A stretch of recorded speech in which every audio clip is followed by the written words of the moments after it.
بسم اللہ الرحمن الرحیم۔ شق القمر کے حوالے سے تحقیق کا ہم آغاز کرتے ہیں۔ میں نے آپ لوگوں کو پہلے ذکر کیا تھا کہ اس میں 3 علماء کے موقف رہے ہیں۔ ایک موقف علماء کا ایسا ہے کہ جن کے نزدیک شق القمر کا معجزہ ہوا تھا لیکن وہ معجزے کے طور پر نہیں ہوا تھا۔ ایک علماء ایسے ہیں جن کے نزدیک شق القمر کا واقعہ ہوا تھا لیکن وہ بطور معجزے کے ہوا تھا۔ ایک موقف علماء کا تیسرا ہے، ان کے نزدیک شق القمر کا جو معاملہ قرآن نے ذکر کیا وہ ایسا ہے ہی نہیں ہے جس طرح دیگر افراد سمجھ گئے ہیں۔ میں اس کی تفصیل ذکر کرتا ہوں۔ آج انشاءاللہ میں 2 موقفات کو اچھے طریقے سے سمجھاتا ہوں اور یہ بھی بتاتا ہوں کہ اس کے اندر کیا نقص رہ جاتے ہیں، استدلالات کے کیا نقص رہ جاتے ہیں اور ان کا وجہ کیا بنی اس موقف کو چننے کے لیے، کیا وجہ نہیں بنی، کیا شبہ تھا ان کے ذہن کے اندر جس نے مجبور کیا ان کو یہ موقف ماننے کے لیے۔ اچھا، اس کے اندر عام طور پہ ہمارے یہاں یہ ذکر کر دیا جاتا ہے کہ جن علماء کے نزدیک شق القمر بطور معجزے کے نہیں ہوا تھا بلکہ یہ نیچرل فینومینا کے طور پر ہوا تھا، اس میں سر فہرست ہیں حضرت مولانا مودودی صاحب رحمۃ اللہ تعالیٰ علیہ۔ تو یہ ذہن میں رکھ لیجیے گا، بالکل مولانا مودودی صاحب رحمۃ اللہ علیہ، ان کے بعد جنہوں نے ان کی تحقیق کو درست سمجھا وہ ان کو فالو آج تک کرتے ہوئے آ رہے ہیں۔ لیکن مولانا مودودی صاحب پہلے نہیں ہے کہ جنہوں نے اس موقف کو چنا، اس سے پہلے بھی مراغی طبقے، فکر مراغی والے کئی حضرات ایسے ہیں جنہوں نے اس موقف کو ذکر کیا اور اپنی کتابوں کے اندر لکھتے بھی آئے ہیں۔ لہٰذا یہ کوئی پہلا موقف نہیں ہے جو مولانا مودودی صاحب ذکر کر رہے ہیں۔ اچھا، اب یہ ذکر ہے کیا، یہ موقف ہے کیا، ان کی کیا ہے مولانا مودودی صاحب کی، اور یہ کیوں مجبور ہوئے اس کو کہ وہ کہیں کہ یہ معجزہ نہیں تھا بلکہ ایک نیچرل فینومینا تھا، اس کو میں سمجھا دیتا ہوں۔ میں اپنے الفاظ میں سمجھاتا ہوں، میرا دل کر رہا تھا کہ میں مولانا مودودی صاحب کی پوری جو تحقیق ہے وہ پڑھ کے سناؤں، لیکن اس میں پھر لیکچر بہت زیادہ لمبا ہو جائے گا، شاید آپ لوگ بھی بور ہو جائیں۔ میں پوائنٹ ٹو پوائنٹ بات کرتا ہوں اور سمجھاتا ہوں۔ سب سے پہلے ذہن میں رکھ لیجیے گا، کسی بھی چیز کو معجزہ ماننا اور کسی چیز کو معجزہ نہ ماننا بلکہ اس کو ایک قدرتی عمل قرار دینا، 2 چیزوں میں فرق سمجھ لیں۔ قدرتی عمل یہ جتنی بھی سائنٹیفک نیچرل فینومیناز ہیں ہمارے سامنے، جب اللہ تعالیٰ نے اس پوری کائنات کا ایک سسٹم بنایا ہے، اسی سسٹم کے اندر جس کو ہم ایک سائنٹیفک ریزنز جس کی ہم دریافت کر لیتے ہیں، جو کوئی بھی کام اس سسٹم کے تحت ہو رہا ہوتا ہے ہم اسے قدرتی عمل کہتے ہیں، معجزہ نہیں کہتے۔ جب کوئی کام ایسا ہے جو اس سسٹم سے ہٹ کر ہوگا، اس کی سائنٹیفک ریزن آپ بیان نہیں کر سکتے۔ بھائی ایک لکڑی کا عصا ہے، اس سے اژدہا بن جائے، سائنٹیفک ریزن ہم بیان نہیں کر سکیں گے۔ اللہ اس چیز پر قادر ہے، وہ معجزہ ہے۔ جب آپ اس قدرتی نظام سے، عمل سے ہٹ کر کے بات کرتے ہیں وہ معجزہ ہے۔ اسی قدرتی نظام کے اندر رہ کر کے آپ بات کریں گے، قدرتی عمل کے ماتحت سائنٹیفک فینومیناز، نیچرل جو فینومیناز ہیں اس کے اندر رہ کے بات کریں گے تو ہم اسے معجزہ نہیں کہیں گے۔ اب وہ وجہ کیا بنی، وہ وجہ تو نہ تو مودودی صاحب نے ذکر کی کہ وہ کیا مجبوری تھی جس کے تحت یہ اس کو معجزہ نہیں مانا جائے یا معجزہ ماننے میں اعتراض کیا لازم آ رہا ہے، اس بات کو مولانا مودودی صاحب نے بھی بالکل ذکر نہیں کیا، نہ کوئی اور آج تک ذکر کرتا ہے۔ لہٰذا ایک تشنگی ذہنوں کے اندر رہ جاتی ہے، بھائی معجزہ ماننے میں مسئلہ کیا ہے۔ زیادہ سے زیادہ لوگ یہ بیان کر دیتے ہیں کہ بھئی مسئلہ یہ ہے، اللہ تعالیٰ نے قرآن میں ذکر کیا اقتربت الساعۃ وانشق القمر، کہ قیامت قریب آ گئی، چاند میں انشقاق ہوا، تو شاید اللہ تعالیٰ نے انشقاق القمر سے قیامت کے آنے کا استدلال کیا ہے، تو یہ نیچرل سی بات ہے۔ جس طرح سورج چاند پہ اللہ تعالیٰ نے اپنی توحید کے استدلالات بیان کیے ہیں، لیکن یہ وجہ ہے ہی نہیں ہے، اس لیے کہ معجزات سے بھی قیامت کے استدلالات ہوتے ہیں، دیگر چیزوں سے بھی ہوتے ہیں، صرف یہ ایک معقول وجہ تو نہیں ہے۔ وہ وجہ کیا ہے نہ مودودی صاحب نے ذکر کی نہ کسی اور نے، لیکن وہ مکتب مراغی وغیرہ کے حوالے سے آپ پڑھیں گے، انہوں نے ریزن ذکر کیے، وہ ریزن میں آپ کو بتاؤں گا تاکہ کانسیپٹ تو کلیئر ہو۔ وہ مسئلہ کہاں ہے جہاں کے پھنسے ہیں اور ہم یہ کہتے ہیں کہ نہیں یار اسے معجزہ نہیں ماننا چاہیے، نیچرل فینومینا ماننا چاہیے۔ پھر دیگر علماء کے جو حوالہ جات ہیں ان کی جو تحقیقات ہیں میں وہ بھی ذکر کروں گا۔ لیکن ایک چیز ایسی جسے تحقیق کے میدان میں پسند نہیں کیا جاتا، اس میں کوئی برا ماننے والی بات نہیں ہے۔ دیکھیے گا جس وقت آپ تحقیق کرنے جاتے ہیں تو اس وقت پھر سب چیزیں سامنے آتی ہیں، پھر اس وقت شخصیت سامنے نہیں ہوتی ہے، تحقیق اور اس کا وزن سامنے ہوتا ہے۔ اس چیز میں برا ماننے والی ضرورت نہیں۔ آئنسٹائن سوچتا ہوتا کہ میں نیوٹن کے خلاف نہ جاؤں تو پھر نہ تو سائنس آگے بڑھتی نہ تحقیقات آگے بڑھتی۔ تحقیقی میدان میں ہر چیز کو پھر تحقیق کے دائرے کے اندر دیکھا جاتا ہے، وزن میں تولا جاتا ہے۔ 2-3 چیزیں ایسی ہیں جسے مولانا مودودی صاحب نے بھی اپنی تفسیر میں ذکر کیا ہے، لیکن وہ ٹھیک نمبر 1 ان میں سے یہ کہ مولانا مودودی صاحب نے ذکر کیا کہ جو علماء اس کو معجزہ مانتے ہیں وہ استدلال روایات کی بنیاد پر کرتے ہیں، روایات سے استدلال پکڑ لیتے ہیں کہ یہ رسول اللہ صلی اللہ علیہ وسلم کی طرف سے ایک معجزہ ہوا تھا۔ یہ نہایت غلط قسم کی بات ہے، اور بلکہ تحقیق کے میدان میں ایسی کچی باتیں کرنی ہی نہیں چاہیے۔ مجھے اس ایک محقق کا نام بتائیں کہ جو محقق ہو، جس کو جو استدلال کے ماہرین گزرے اور اس نے ایسا ذکر کیا ہو کہ یہ معجزہ بطور رسول اللہ صلی اللہ علیہ وسلم کے ہوا اور بطور روایت سے اس نے استدلال کیا۔ ایسی کچی باتیں نہیں کرنی چاہیے۔ کیوں کریں؟ جن علماء نے اس کو معجزہ قرار دیا، ابھی ان کے استدلالات میں آپ کو بتاتا ہوں، ریفرنسز بھی میں آپ کو دوں گا، پھر آپ کے ہوش بھی اڑ جائیں گے کہ اس استدلال میں کتنی کمزوریاں رہ گئیں۔ لیکن جب آپ کسی کو نقل کر رہے ہیں کہ یار وہ علماء ایسی بات کرتے ہیں، اس بنیاد پر ایک کچی نسبتیں نہیں کرنی چاہیے، یہ چیز زیب ہی نہیں دیتی۔ تو پہلی بات ذہن میں رکھ لیجیے گا، جن علماء نے اس کو معجزہ قرار دیا ان کے کیا دلائل ہیں وہ بھی میں ذکر کرتا ہوں۔ نمبر 2، کچھ روایات کے اندر اس کا ذکر آیا، جیسے بخاری مسلم وغیرہ کی روایات ہیں، اس کے اندر مولانا مودودی صاحب ذکر کرتے ہیں حضرت عبداللہ ابن مسعود، ہر وہ صحابی جو اس وقت عینی شاہد تھے، اس میں سے کسی صحابی نے یہ ذکر نہیں کیا کہ کوئی کافر لوگ آ گئے تھے رسول اللہ صلی اللہ علیہ وسلم کے پاس، انہوں نے آ کر کے ذکر کیا کہ ہمیں چاند توڑ کے دکھائیں تو ہم مانیں، اور نبی پاک علیہ الصلوۃ والسلام نے معجزہ ظاہر فرمایا اور چاند ٹوٹ گیا، بلکہ حضرت عبداللہ ابن مسعود ہوں، حضرت جبیر بن مطعم ہوں یا حضرت علی ہوں، یہ تینوں اس وقت عینی شاہد تھے، انہوں نے ذکر کیا ہم مینا میں تھے۔ روایت کے الفاظ اتنے ہیں، اس وقت چاند جو ہے وہ 2 ٹکڑوں میں منقسم ہوا تھا، اور رسول اللہ صلی اللہ علیہ وسلم نے ہم سے فرمایا تھا گواہ ہو جاؤ، بس اتنی سی بات تھی، اس میں کوئی ذکر نہیں ہے کہ کافروں نے آ کر کے مطالبہ کیا تھا، اس مطالبے کے اوپر نبی پاک علیہ الصلوۃ والسلام نے یہ معجزہ ظاہر فرمایا تھا۔ یہ بات بالکل ٹھیک ہے مولانا مودودی صاحب کی کہ جن روایتوں میں ذکر ہے وہ حضرت انس کی روایت ہے، اور حضرت انس اس وقت اس عمر میں نہیں تھے کہ ہم کہیں کہ وہ عینی شاہد بھی نہیں تھے کہ ہم کہیں کہ ان کی روایت کو ان علماء کی یا ان جید صحابہ کی جو عینی شاہد تھے اس پر ترجیح اور فوقیت دے سکے۔ دوسری بات ابن حجر کے حوالے سے بھی انہوں نے ذکر کیا کہ وہ بھی کہتے ہیں کہ حضرت انس کی روایت میں صرف اس چیز کا ذکر ہے، اس کے علاوہ دیگر روایتوں میں اس چیز کا ذکر بالکل نہیں ملتا ہے۔ اس کے بعد مولانا مودودی صاحب مزید ذکر کرتے ہیں کہ کچھ علماء ایسے ہیں جنہوں نے یہاں پر مستقبل کا معنی لے لیا، وانشق القمر جو ہے اس سے مستقبل کا معنی لیا، پھر کہا کہ سیاق و سباق اس کی تائید نہیں کر رہا، سیاق و سباق بیان کر رہا ہے کہ یہ ماضی کا واقعہ ہوا ہے، اور آگے ذکر فوراً اللہ کر رہے ہیں کہ ان کو جب کوئی نشانی دکھائی جاتی ہے منہ پھیر لیتے ہیں اور کہتے ہیں یہ جادو ہے۔ یہ جملہ بھی اس بات کی تائید کر رہا ہے کہ پیچھے ماضی کا ہی ایک واقعہ ہے۔ دوسری بات، ماضی ہی کے واقعے سے مستقبل کا استدلال کیا جائے گا تو زیادہ بہتر ہے، موضوع ہے کلام کے لحاظ سے کہ قیامت کا استدلال کیا جائے ماضی کے ایک واقعے سے، نہ کہ مستقبل کا استدلال کیا جائے مستقبل کے ایک واقعے سے جو کسی نے نہیں دیکھا۔ استدلال کی روح سے ہی یہ بات کمزور بیٹھتی ہے۔ نہایت نفیس بات مولانا مودودی صاحب نے یہاں ذکر کی، اور بالکل ٹھیک ہے، کیونکہ دونوں علماء کا یہاں تو اتفاق ہے کہ بھئی یہ واقعہ ضرور ہوا، ان کا بھی صرف اختلاف یہ ہے کہ بطور معجزے کے ہوا تھا یا نیچرل فینومینا کے طور پر ہوا تھا۔ اس کے علاوہ پھر مولانا مودودی صاحب نے آگے مزید تفصیل کی، آپ پڑھ سکتے ہیں، خلاصہ میں نے پوری بیان کی۔ ایک اضافی اس کے اندر دلیل پیش کر دیتے ہیں، اور وہ یہ، اللہ نے فرمایا وَإِن يَرَوْا آیَةً يُعْرِضُوا وَيَقُولُوا سِحْرٌ مُسْتَمِرٌ، جب یہ کوئی آیت دیکھتے ہیں تو اپنے منہ پھیر لیتے ہیں۔ تو کئی حضرات یہاں پہ یہ تعویل کر دیتے ہیں کہ یہاں آیت سے مراد کیا ہے۔ قرآن میں 3 معنوں میں آیت استعمال ہو، 3 سے زیادہ ویسے ہوا ہے۔ جیسے ایک یہ جو نیچرل اللہ تعالیٰ کی کائنات ہے، سورج، چاند، ستارے، ان سب کو اللہ نے قرآن میں اپنی آیات ذکر کی، نشانی ہے، ان کو دیکھو خود سمجھ جاؤ گے کہ پلاننگ کے تحت یہ سب معاملہ چل رہا ہے، یہ نظام چل رہا ہے، اور جہاں پلاننگ ہے وہاں پر پیچھے ایک خالق ضرور ہوگا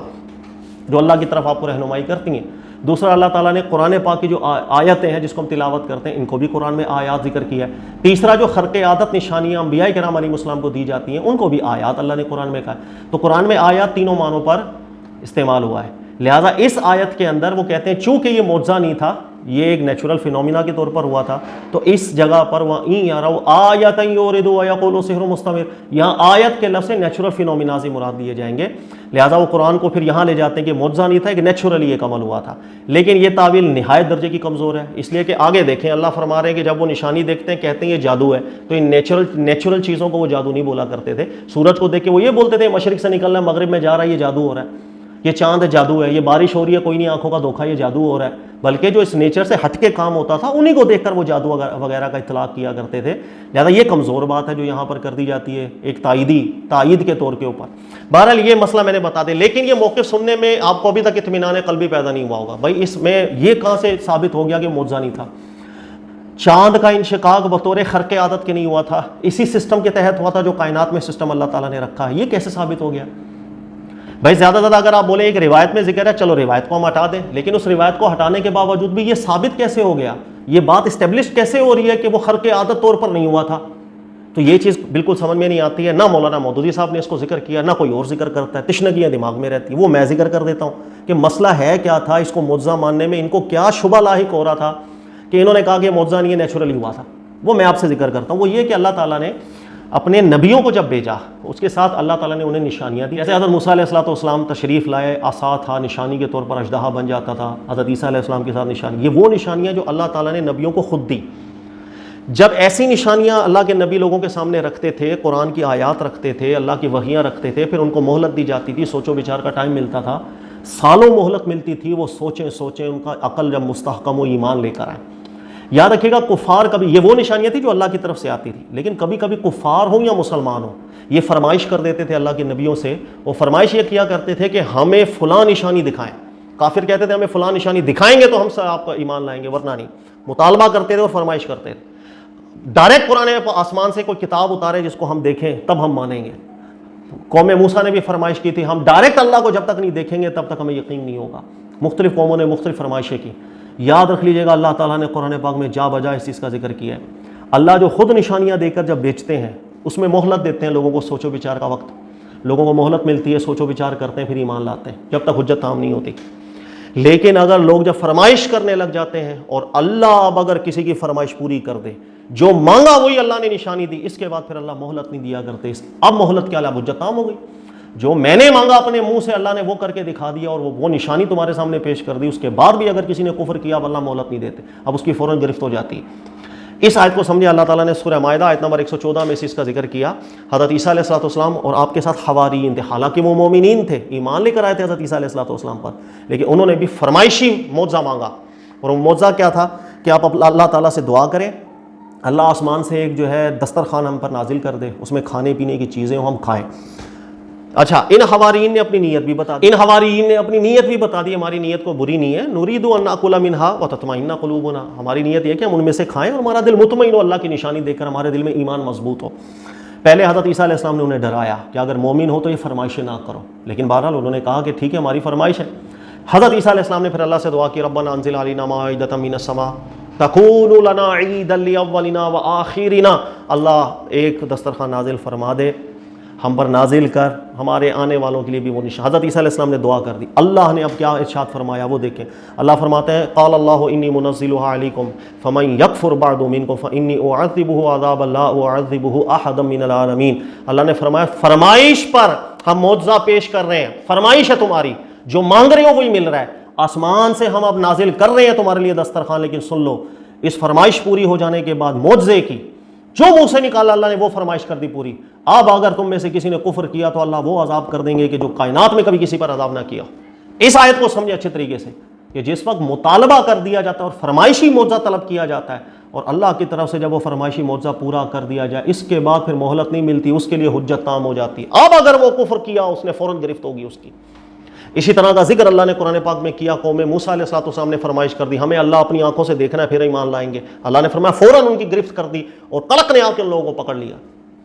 جس وقت فرمائش کی جاتی ہے معجزے کی, اور وہ فرمائش اللہ کی طرف سے اگر پوری ہو جائے پھر مہلت نہیں ملے گی. اس قرآنی واقعے کو اپنے ذہن میں رکھ لیجئے گا. یہ ہے وہ قرآن کا واقعہ جس نے شبہ اصل میں پیدا کیا تھا بعض علماء کرام کو. ان کے ذہن میں خیال آیا, انہوں نے کہا کہ اگر کافر لوگ آئے رسول اللہ صلی اللہ علیہ وسلم کی مبارک اعلیٰ بارگاہ میں, اور انہوں نے فرمائش کی تھی کہ ہمیں چاند 2 ٹکڑے کر کے دکھائیں, اور اللہ کے نبی علیہ السلام نے ان کی فرمائش پر جو ان کی خواہش تھی وہ معجزہ بھی پیش کر دیا اور چاند 2 ٹکڑے کر دیے, پھر یہ کیسے ہوا کہ ان کفار مکہ پر عذاب اسی وقت نہیں آیا, ان کی گرفت نہیں ہوئی, انہیں مہلت کیسے مل گئی؟ یہ بات قرآن کے مضمون کی مطابقت میں نہیں جا رہی تھی. یہ وہ مسئلہ ہے جو ان علماء کو شبہ لاحق ہوا, اور ان علماء کا موقف بن گیا کہ ہم اسے معجزہ نہیں مان سکتے, نیچرل فینومینا کے طور پر چاند 2 ٹکڑے ہوا تھا. تاکہ اس لیے اس کے بعد اگر وہ ایمان نہیں بھی لائے تھے تو ان کو مزید مہلت کفار کو مل گئی تھی, اور فوراً ان کی گرفت نہیں ہوئی تھی. یہ ہے وہ شبہ جس کو کوئی ذکر نہیں کرتا, مسئلہ ہی نہیں حل ہوتا. وہ بھائی کیوں, کہاں پر پھر ثابت ہوا یہ معجزہ نہیں تھا, جو دلائل آپ نے بنا دیے. چلے بہرحال یہ میں نے آپ کو ذکر کر دیا, لیکن یہاں پر ایک مسئلہ ہے اور اس مسئلے کا جواب نہیں ملتا, اور وہ یہ کہ اگر نیچرل فینومینا مان لیا جائے, چاند 2 ٹکڑے ہوا تھا نیچرل فینومینا کے طور پر, خرق کے عادت طور پر نہیں, پھر ایک اعتراض ہے جس کا جواب نہیں بنتا, اور وہ اعتراض یہ ہے کہ نیچرلی جو کام ہوگا اس کے پیچھے سائنٹیفک ریزن ہوتی ہے. جو خرق عادت کام ہوگا معجزے کے طور پر ہوگا, اس کے پیچھے سائنٹیفک ریزن کوئی نہیں ہوتی ہے, وہ دنیا کی ریزن سے ہٹ کے کام ہوتا ہے. اللہ اس کو کرنے پر قادر ہے, مخلوق اس کو کرنے پر قادر نہیں ہوتی. سائنٹیفک ریزن کی مثال دیکھیں, جیسے یہ ٹیبل ہے لکڑی کا میرے سامنے, میں ایک ہتھوڑا لاؤں اور ہتھوڑے کی ضرب اس کے اوپر کس کے ماروں تو اس پر نشان پڑ جائے گا, اس لیے کہ میں نے اس پر چوٹ لگائی ہے لکڑی کے اوپر, نشان اثر چھٹے گا. ایک ریزن, سائنٹیفک ریزن ہوگی میرے پاس ڈیفائن کرنے کے لیے, ہاں ہتھوڑا اس کے اوپر لگا ہے, اس لیے کہ نیچرلی کام ہوا ہے. تو جو کام نیچرل فینومیناز کے طور پر ہوتا ہے وہ اپنے پیچھے سائنٹیفک ریزنز چھوڑتا ہے. اس زمین کے اوپر, چاند کے اوپر, ہماری خلا کے اندر اللہ تعالیٰ نے ایسے ایسے کروڑوں اربوں کی تعداد میں پتھر بنائے ہوئے جو آئے بگائے کبھی زمین پر گرتے ہیں, کبھی رجم اس کا جو ہے نا چاند پر بھی ہوتا ہے, اور بہت سی جگہوں کے اوپر اس کو دریافت بھی کر لیا گیا ہے. آپ دیکھیں جب بھی کوئی پتھر زمین پر آ کر گرتا ہے, اوپر سے رجم ہوتا ہے زمین پر, اس کا نشان باقی بچ جاتا ہے, بلکہ کئی کلومیٹر گہرے اس کے کھڈے پڑے جاتے ہیں. اور ظاہر اتنی رفتار سے جب آتا ہے, چونکہ نیچرلی کام ہو رہا ہے, نیچرلی ہو رہا ہے تو نیچرل فینومینا, اس کا سائنٹیفک ریزن پیچھے رہ جاتی ہے, اثرات پیچھے رہ جاتے ہیں. ہمیں وہ کھڈا نظر آ رہا ہوتا ہے جہاں پر وہ پتھر گرا ہے, اور ہم کہہ سکتے ہیں کہ ہاں بھائی یہاں پر ایک کام ہوا, کیونکہ نیچرلی ہوا, خرق عادت طور پر تو نہیں ہوا. معجزہ نہ مانا، اس کو مان لیا اگر سائنٹیفک ایک نیچرل فینومینا اگر مان لیا، تو سب سے بڑا اعتراض یہ ہے اگر نیچرلی فینومینا کے طور پر چاند 2 ٹکڑے ہوا اور ٹکڑے ہونے کے بعد آپس میں ملا، تو یہ اپنا ایک اثر چھوڑ کے جائے گا جس کی سائنٹیفک ریزنز ہونی چاہیے اس کی ڈیفینیشن کے لیے، لیکن یہاں پر کوئی ریزنز نہیں ہے۔ صدیوں سے علماء لکھتے ہوئے آ رہے ہیں، آج کی نئی بات آئی نہیں، 1000 سال پہلے بھی علماء لکھتے آ رہے ہیں کہ چاند کو جب دیکھا جائے بدر کی کیفیت کے اندر بھی، اس کے پیچھے سائنٹیفک ریزن تو کوئی نہیں ہے، کوئی سائنٹیفک آپ کے پاس اب ثبوت بھی نہیں ہے اس چیز کا کہ ہاں بھی چاند 2 ٹکڑے ہوا تھا اور نیچرل فینومینا کے طور پر آپس میں ملا ہے، ورنہ سائنٹیفک ریزن ہونی چاہیے تھی، ڈیفینیشن ہونی چاہیے۔ آج ہم اتنے جدید دور میں موجود ہیں، علم ترقی کر چکا ہے، چاند تک جا چکے ہیں، چاند کو اچھی طرح مطالعہ بھی کر لیا ہے، ابھی تک کوئی ایسا ثبوت نہیں ہے جو نیچرل فینومینا کے طور پر سائنٹیفک ریزنز کے طور پر ڈیفائن کر سکے کہ چاند کبھی 2 ٹکڑے ہو کر آپس میں ملا۔ ابھی تک کی علم نہیں ہے، آگے جا کے ہو یا نہ ہو اللہ عالم، لیکن ابھی تک کی نہیں ہے۔ اگر یہ نیچرل فینومینا کے طور پر ہوا تھا تو اس کے اثرات ہونے چاہیے۔ میں نے بتایا ایک چھوٹا سا پتھر بھی آگے زمین پہ لگتا ہے تو گڈھا کر کے جاتا ہے، ہمیں نشان ملتا ہے کہ نیچرلی یہ کام ہوا تھا۔ یہ ہے سب سے بڑا اعتراض، اس کا جواب ہے نیچرل ہوا تھا تو اس کا ثبوت دیں، اس لیے نیچرل فینومینا سائنٹیفک ریزنز پیچھے رکھتا ہے۔ لہٰذا یہ بہرحال موقف ہو گیا، اس موقف پہ جو اعتراضات تھے وہ بھی میں نے آپ کو بتا دیے، ان کو کیا شبہ لاحق ہوا تھا جس آیت کے حوالے سے وہ بھی میں نے آپ کو ذکر کر دیا۔ وہ حضرت عیسیٰ علیہ السلام والا جو واقعہ کہ فرمائش کے اوپر جب معجزہ پیش کر دی پھر مہلتیں نہیں ملا کرتی اللہ کی بارگاہ سے، چونکہ ان کو مہلتیں مل گئیں لہٰذا مہلت ملی تو اس کا مطلب معجزہ نہیں ہونا چاہیے۔ پہلی بات ذہن میں رکھ لیجئے گا کہ یہ جو استدلال نہایت اچھا ہے، ظاہر ہے جب بھی تصویر کا ایک رخ دیکھیں گے نا ہمیشہ اچھا لگے گا، لیکن تصویر کے سارے رخ دیکھنا چاہیے تاکہ انسان تقابل کرے، پھر وہ جج کر سکے کہ کہاں کون سمجھ کی فہم کی غلطی کہاں کس کو لگ رہی ہے۔ یاد رکھیے گا جن محققین علماء کا نظریہ یہ ہے کہ چاند کا انشقاق ہوا تھا یہ بطور معجزہ کیا ہوا تھا، نمبر 1 ان میں سے کسی عالم دین کا یہ موقف، کسی محقق عالم دین کا یہ موقف نہیں ہے کہ کسی نے یہ کہا ہو کہ رسول اللہ صلی اللہ علیہ وسلم نے بطور معجزے کے چاند کو 2 ٹکڑے کر کے دکھایا تھا اور کفار مشرکین سامنے آئے تھے، انہوں نے مطالبہ کیا تھا، ان کے مطالبے پہ فرمائش کے اوپر چاند کو 2 ٹکڑے کر کے، یہ ایک جھوٹا الزام ہے، غلط الزام ہے۔ تحقیق کے میدان میں الزامات نہیں لگانے چاہیے، یہ ایسے ہی ہے جیسے عام دنیا کے اندر آپ کسی پہ جب تہمت لگا دیتے ہیں نا، تحقیق کے میدان میں بھی اتنی بڑی تہمت ہوتی ہے کہ جب آپ غلط نسبت کسی کی طرف کر دیں، یہی غلطی اللہ تعالیٰ معاف کرے، بڑے علماء ہیں اور لیکن تحقیق بہرحال تحقیق ہوتی ہے، میں نے پہلے ذکر کیا، اس کو دل پہ لینے کی بات نہیں ہوتی، تحقیق۔ مولانا مودودی صاحب بھی اس چیز کو ذکر کر کے چلے گئے کہ جن علماء نے اس کو معجزہ قرار دیا ان کا استدلال روایات ہے، روایات نہیں ہے۔ آپ پڑھیں، میں آپ کو ابھی حوالے بھی دوں گا، آپ اس کو اسٹڈی کریں، پڑھیں ابن عثیمین صاحب کو پڑھیں یا دیگر محققین علماء کرام کو پڑھیں جنہوں نے یہ موقف چنا، اس کو سمجھایا کس طریقے سے۔ پہلے اسٹیپ کے اوپر اس چیز کی نفی علماء کرتے ہیں کہ جو روایت آئی ہے ابو نعیم کی، ابن حجر اسقلانی نے بھی اس کو ذکر کیا کہ کفار مشرکین آ گئے تھے، ولید تھا، ابو جہل تھا، انہوں نے فرمائش کی تھی کہ ہمیں چاند 2 ٹکڑے کر کے دکھائیں تو ہم مومن ہوں۔ رسول اللہ صلی اللہ علیہ وسلم نے چاند 2 ٹکڑے کر کے دکھائے، بالاتفاق علماء کہ یہ حدیث یکسر ضعیف ہے، نہ قابل استدلال، نہ قابل احتجاج، نہ قابل استدلال، نہ قابل استمساک، نہ قابل استشہاد، کسی حیثیت میں اس کو قبول نہیں، بلکہ اس کے متن کو بھی منکر قرار دے کے گئے علماء۔ تو پہلا اسٹیپ ان علماء کا یہی ہے، غلط الزام ان پہ نہیں لگانا چاہیے کہ جن علماء نے چاند کے 2 ٹکڑے ہونے کو ذکر کیا کہ یہ معجزے کے طور پر ہوا تھا، نیچرل فینومینا کے طور پر نہیں، لیکن ان کے نزدیک یہ فرمائشی معجزہ نہیں تھا، فرمائشی معجزہ ہوتا تو فوراً حجت عام ہوتی، فوراً گرفت ہونی چاہیے تھی۔ یہ جو آیت میں نے آپ کو ذکر کی حضرت عیسیٰ علیہ السلام پر، آپ تفسیر ابن عثیمین اٹھائیے گا، اسی آیت کی شرح کے اندر ابن عثیمین صاحب کو بھی مطالعہ کر لیجئے گا، انہوں نے ذکر کیا اسی آیت کے تحت، لہذا یہ واقعہ واضح طور پر دلیل ہے کہ جو معجزہ شق القمر کا ہوا تھا وہ فرمائش کے طور پر کبھی نہیں ہو سکتا، فرمائش کے طور پر ہوتا فوراً ان کی گرفت ہو جاتی۔ تو پہلا تو ان محققین کے اوپر غلط الزام میں نے دور کر دیا، ان کے نزدیک ایسا نہیں تھا کہ کافروں نے فرمائش کی تھی اور ان کی فرمائش پر ان کے منہ سے نکلی بات پوری کی گئی۔ نمبر 2، کفار فرمائش ضرور کیا کرتے تھے، اور ان فرمائشوں کا بھی اللہ تعالیٰ نے قرآن پاک میں ذکر کیا۔ ہجرت سے پہلے مشرکین بھی فرمائش کرتے تھے، ہجرت کے بعد مدینہ کے اندر اہل کتاب وہ بھی فرمائشیں کیا کرتے تھے نبی پاک علیہ الصلوۃ والسلام سے من پسند معجزات کی، لیکن کسی کا بھی من پسند معجزہ یہ فرمائش اللہ نے پوری نہیں کی، نہ مکہ میں مشرکین کی، نہ مدینہ میں اہل کتاب کی۔ میں دونوں آیتیں آپ کو پڑھ کے سناتا ہوں۔ سورہ بنی اسرائیل آیت نمبر 90 سے آپ پڑھیے گا، اللہ فرماتے ہیں وَقَالُوا لَن نُؤْمِنَ لَكَ حَتَّى تَفْجُرَ لَنَا مِنَ الْأَرْضِ يَنبُوعًا۔ کفار مشرکین وغیرہ، مشرکین مکہ جو تھے وہ کہتے تھے ہم آپ پر ایمان نہیں لا سکتے جب تک آپ ہمیں زمین سے کوئی چشمہ پھاڑ کے نہ دکھائیں۔ فرمائش کرتے تھے ہمارے کہنے پر اس جگہ سے چشمہ پھوٹ کے سامنے آئے، فرمائشی معجزہ مانگتے تھے۔ اس کے علاوہ تکون لک جنۃ من نخیل وعنب فتفجر الانہار خلالها تفجیرا، یا آپ خرق عادت طور پر کوئی ایک باغ بنائے، خوبصورت باغ ہو، اس کے اندر خرق عادت طور پر چشمے بہنا شروع ہو جائیں اور بہترین کے ساتھ، تب تک ہم ایمان نہیں لائیں گے۔ تیسری فرمائش کفار مشرکین کیا کرتے، او تسقط السماء کما زعمت علینا کسفا، یہاں جو اوپر آسمان ہے وہ ہمارے اوپر گرا کے دکھائیں، جب تک ایسا نہیں ہوگا ہم ایمان نہیں لائیں گے۔ او تأتی باللہ والملائکۃ قبیلا، یا اللہ خود ہمارے سامنے نہ آ جائے بھائی، تب تک ہم ایمان نہیں لائیں گے۔ پانچویں فرمائش ان کی اللہ نے ذکر کی، او یکون لک بیت من زخرف ترقی فی السماء، یا آسمان پہ آپ چڑھ کے دکھائیں، یہ پانچویں فرمائش تھی۔ آگے پھر ان کا ولن نؤمن لرقیک، آپ صرف چڑھ کے دکھائیں گے نا ہم تب بھی ایمان نہیں لائیں گے، حتی تنزل علینا کتابا نقرأہ، حتیٰ کہ ڈائریکٹ ہمارے پاس کتاب آئے اللہ کی طرف سے اور ہم اس کو اٹھا کر کے پڑھ رہے ہوں، تب تک ہم ایمان نہیں لائیں گے۔ قل، اللہ تعالیٰ نے ان سب فرمائشوں کے جواب میں رسول اللہ صلی اللہ علیہ وسلم سے فرمایا، قل، آپ فرما دیجئے، سبحان ربی، اللہ میرا پاک ہے، اللہ بھی کوئی عیب نہیں، ہر چیز پر قادر ہے، یہ سب کام ہو سکتے ہیں،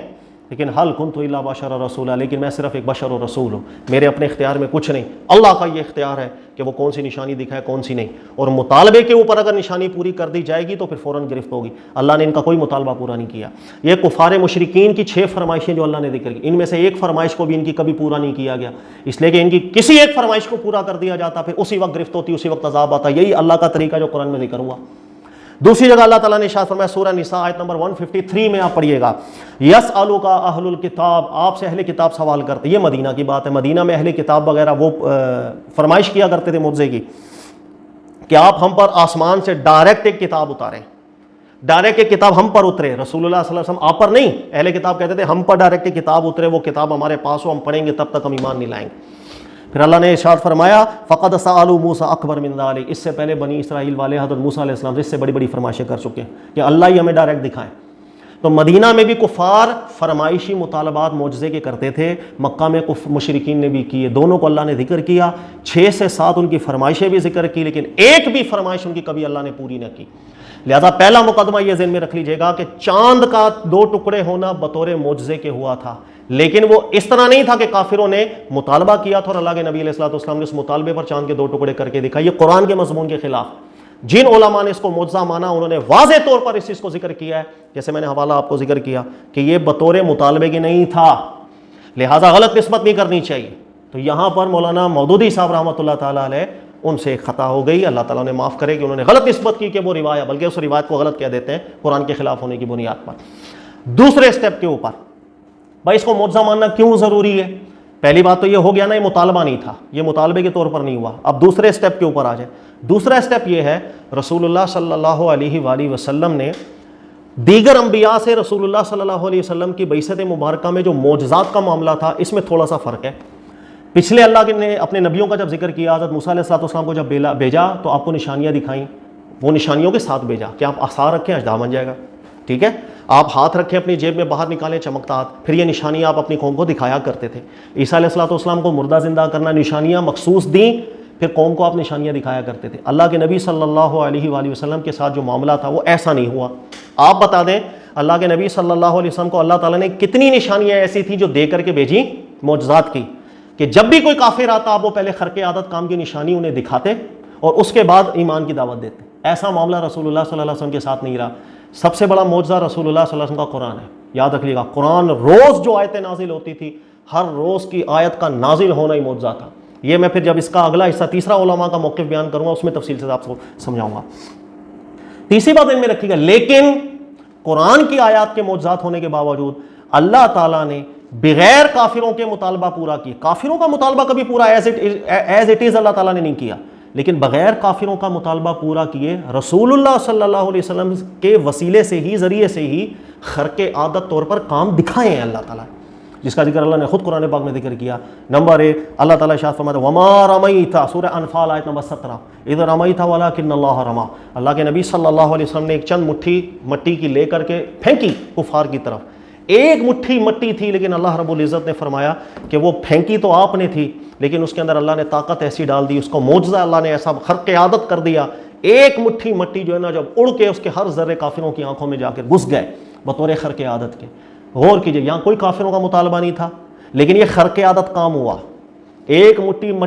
مٹھی مٹی سے کافروں کا پورا جو لشکر تھا ہزاروں کا، ان کی آنکھوں میں مٹی چلی جائے، دھول چلی جائے، خرق عادت کام ہوا تھا، اس کا ظہور رسول اللہ صلی اللہ علیہ وسلم کے ذریعے سے ہی ہوا تھا، لیکن بغیر مطالبے کے۔ اس میں نہ کافروں نے مطالبہ کیا تھا، نہ رسول اللہ صلی اللہ علیہ وسلم نے کوئی معجزے کا اظہار کیا، بلکہ نبی علیہ الصلوۃ والسلام نے ایک عام طریقہ کار سے مٹی کو پھینکا تھا شاہت الوجوہ فرما کر، اللہ تعالیٰ نے اس میں خرق عادت کام پیدا کر دیا۔ یہ چیز قرآن سے ثابت ہے، یعنی قرآن پاک سے ایک چیز کو سمجھیں آپ، وہ یہ کہ اللہ تعالیٰ بغیر کافروں کے مطالبہ کیے، ان کی فرمائش پوری کیے بغیر، اللہ کے نبی صلی اللہ علیہ وسلم کے لیے حق کو ثابت کرنے کے لیے خرق عادت کام دکھا رہے ہیں، جیسے وما رمیت اذ رمیت کے زمرے کے اندر۔ جب یہ چیز آپ کو کلیئر ہو گئی کہ قرآن پاک اس چیز کی نفی نہیں کر رہا جو اللہ کے نبی علیہ الصلوۃ والسلام بغیر مطالبے کے کہ کافروں کی طرف سے مطالبہ نہ آئے، اور لیکن خرق عادت ایک کام ہو بطور خرق عادت کے ہو، جس سے قرآن کی حقانیت کے اوپر، رسول اللہ صلی اللہ علیہ وسلم کی نبوت کی صداقت کے اوپر ایک دلائل بنائے جائے، نبوت بنائے۔ اور جب یہ مطالبے کے بغیر ہوگی تو اس میں مہلت بھی مل جائے گی، مطالبہ پورا کر کے اگر معجزہ دکھایا جائے گا پھر مہلت نہیں ملا کرتی۔ اب مسئلہ یہ ہو گیا دوسرا اسٹیپ کہ قرآن پاک سے یہ چیز ثابت ہو گئی کہ رسول اللہ صلی اللہ علیہ وسلم کے ذریعے سے خرق عادت طور پر ایک کام کا صدور ہو جو بغیر مطالبے کے ہو، کافروں کی طرف سے مطالبہ نہیں تھا، نہ رسول اللہ صلی اللہ علیہ وسلم کا اس وقت قصد اور نیت تھی کہ ہم یہ کر کے دکھا رہے ہیں، بلکہ براہ راست اللہ کی طرف سے اس کے اندر خرق عادت کام پیدا ہو گیا اور وہ ایک معجزے کی صورت اختیار کر گیا۔ اس چیز کا ثبوت ہو گیا قرآن پاک سے۔ یہی چیز نمبر 3 آئی انشقاق القمر کے اندر۔ انشقاق القمر کے اندر ذہن میں رکھ لیجیے گا،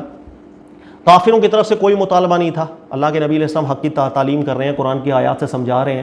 کوئی کافروں کی طرف سے مطالبہ نہیں تھا، بلکہ اللہ تعالیٰ کی طرف سے وما رمیت اذ رمیت ولکن اللہ رمی، جس طرح اس آیت کو میں نے سمجھایا، نہ رسول اللہ صلی اللہ علیہ وسلم کا قصد تھا، نہ رسول اللہ صلی اللہ علیہ وسلم کا ارادہ تھا، نہ کافروں کا مطالبہ تھا، لیکن پھر بھی اللہ رب العزت نے بطور خرق عادت کے چاند میں انشقاق پیدا کیا تھا،